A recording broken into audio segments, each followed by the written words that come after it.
Hello everyone and welcome back to the channel. In today's video we are going to paint Headhunter Nidalee's spear and head. This video is made in collaboration with NuskulArt, whose Patreon will be in the description along with the model's link. As always, feel free to change any colors you do not have or like. Without further ado, let's get to painting!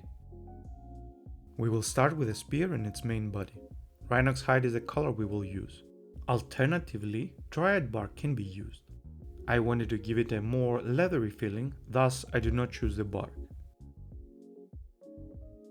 Then we will glue the butt part onto the main body and paint all the metallic parts with iron hand steel.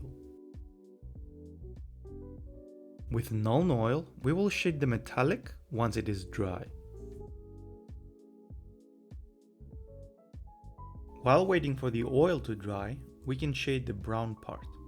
For that, we will use Seraphim Sepia. You can use Agrax Earthshade if you do not have sepia. Wait for both shades to fully dry. Pick a side you want to be shown to whoever will see your model. On that side, we will remove most of the shade of the flat and raised areas of the metallic part with a layer of iron hand steel. Then, we will add details with Storm Host Silver on most raised areas and the center of the highlights on the flat areas. We will do mostly the same with the spear body.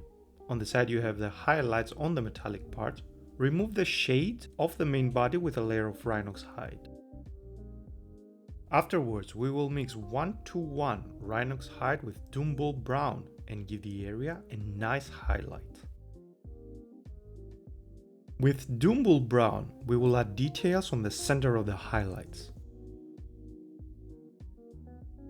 Moving to the spearhead, and by making a 2:1 mix of Abaddon Black and German Grey, we will paint the entire piece. This way we can give it a nice carbon colored base. Subsequently, making another mix consisting of Esching Grey and German Grey in 1:1 ratio. We will do both normal and edge highlights. The capsule-like area at the bottom of the spearhead will be covered with Corax white. As a layer under it is dark, it may take multiple layers.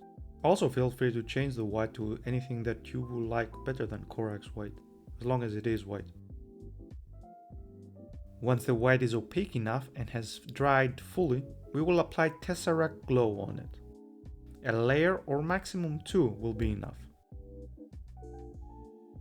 Optionally, like we did with the same areas on the body, you can apply glow in the dark paint on the Tesseract area. The results for the spear are visible now. From spearhead to normal head now, we will paint the skin with Blood River Flesh. Avoid painting on the hair if you can, although if it happens, no fixing is required.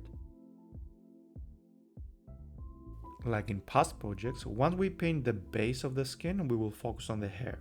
It will be covered with Black Templar. We do this just in case we paint on the skin by mistake. A simple base can easily be fixed rather than a shaded and highlighted area. Then, with XV88 we will paint the hairpins, or whatever they are called, and the straps on the back of the head. There is another piece of hair which, in order to get painted, requires the exact same steps as the hair on the head. I will not demonstrate that piece, but I want you to replicate these steps. Loading a dry brush with Dark Reaper, we will lightly go over the black parts of the hair. The direction would be from the side the light would hit to the areas that it does not. Try not to catch the ochre part on the hairpin. Then, a second dry brush will take place with Thunderhawk Blue. Go over the hair, even lighter than before, as to catch only the most raised of the details. Let's make a mix of XV88 and Pallid Witch Flesh in a 1:1 ratio. With it, we will paint over the hairpins. Only the hairpins, not the leather straps. Then, let's give them details of pure Pallid Witch Flesh at the direction the light would hit them. Now it's time to shade the hair. We will start with Nuln Oil and go over the black areas. Try not to paint over the pins and the strap with it. They will be shaded differently. With a layer of Casadora yellow, we will paint the pins. This will give the impression of gold without making it metallic. The leathery part will be shaded with snake bite leather, undiluted straight from the pot. Give all shades and contrast enough time to dry fully before continuing. Reusing XV88, we will highlight the area we applied the snake bite. Try to paint away from the recesses in order to give it a nice contrast. Done with the hair, we will return to the face now. Dilute Agrax Earth Shade with contrast medium in a 1:1 ratio. Layer the skin as many times as you have layered the skin on the body. For those who start from the head, remember the numbers of layers you have done. Wait until the shade has fully dried before applying the next layer. Using Abaddon Black, we will paint the eye sockets and the eyebrows. Keep a bit of it handy as we will use it to fix the overlay of the next step. Use glaze medium with dark green. I cannot give you an exact ratio, but you need the paint to be as translucent as possible. Give the face some camo, side to side at the area of the eyes. We will need multiple layers. Let the layer dry fully before applying the next one. I guess 5 to 6 layers will be enough depending on how opaque you want the camo. Afterwards, fix the eye sockets with black and then paint the scleras with Corax white. For the irises, we will start with Death World Forest. In the video you will see some markings I did on the model in order to measure the irises. You can make your own markings or just go for it. Mixing 1:1 Death World Forest and Elysian Green, we will give the irises their first layer. Be extremely careful not to ruin the pot surrounding the eyes, as you will have to start from scratch. We highlight the irises with pure Elysian Green. Try to paint from the center and up to 50% of the area that already exists.